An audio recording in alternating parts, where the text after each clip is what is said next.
Hello everybody, welcome to today's video lecture. In this video lecture, we will be talking about a very important law in multiplication, which is called distributive law of multiplication.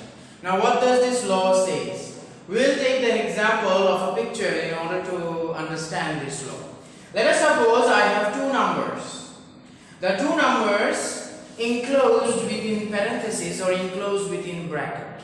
And the two numbers, they could be either connected to one another by a plus sign, or they could be connected to one another by a minus sign.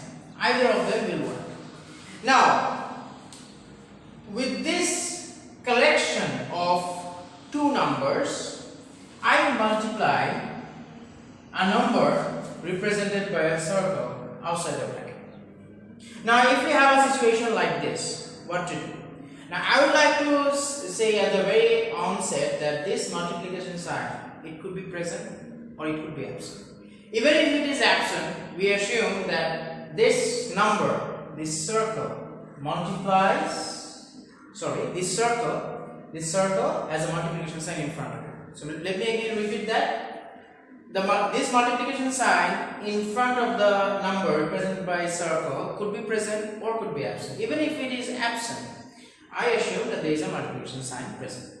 So, what to do now? We have this collection of two numbers inside the bracket connected together by either plus or minus sign, and we have a number outside the bracket with a multiplication sign in front of it. Now, what to do? As the law says, this number represented by circle, it distributes itself between the two numbers represented by triangle and rectangle. How does it distribute? Well, let's see. This circle at first gets multiplied with this triangle. By the way, this circle, triangle, these are just symbols representing numbers. So let's multiply the two numbers represented by triangle and circle. So this is my triangle. Let me shade it a bit. Then I will multiply it by our circle.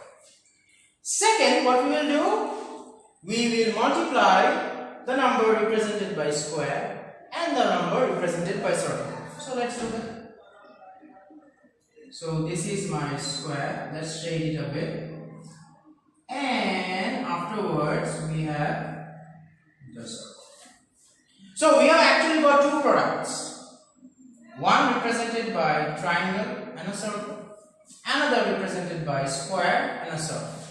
Now, what to do with these two products? Look, what connects these two individual numbers inside the bracket? Either a plus or a minus. So we will just put a plus or a minus, as the case may be, between these two individual products. And this is how distributive law of multiplication is used. But in order to clarify our example, we will use in order to clarify our concept, we will use an example. So, but as you can see, I have run out of board space. So I will take a brief interlude to clean up the board space and write the example and return. Welcome back. As you can see, I have written down my example. What does my example read? I am supposed to multiply 999 by 32. We could have performed the traditional law of multiplication, but let's see how distributive law of multiplication actually simplifies our calculation to a great deal. At first, let us pay attention to the multiplicand. What is it? 999. Now, how I can write 999? I can write it as 1000 minus 1.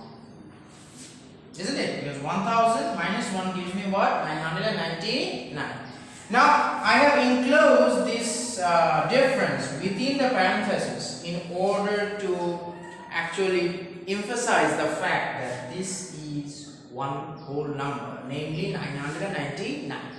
So, with this number enclosed within the parentheses, what do I have to multiply with? I have to multiply 32. Now, how to proceed further. Well, the distributive law of multiplication has the answer to it. We will distribute 32 with 1000 and again 32 with 1. So, what do I get when I multiply 1000 with 32? Very easy. 3200. What do I get when I multiply 32 with 1?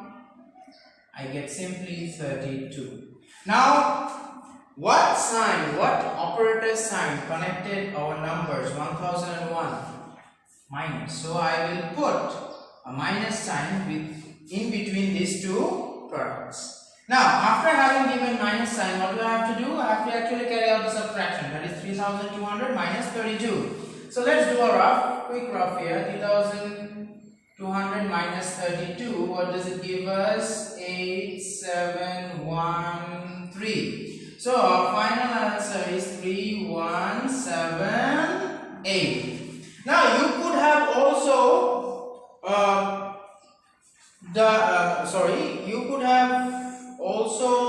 done this problem with the help of a long multiplication, but as you can see, long multiplication would have taken us quite a lot of steps.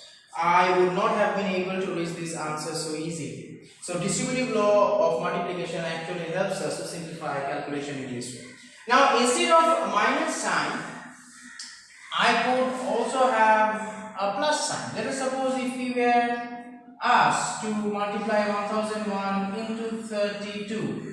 What would I have done? I would have written 1001 as what? 1000 plus 1 and then multiplied it by 32.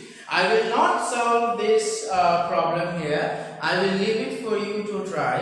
And with this example, with this last example, I would like to draw curtains over my today's lecture. And as usual, see you again with more lectures on mathematics.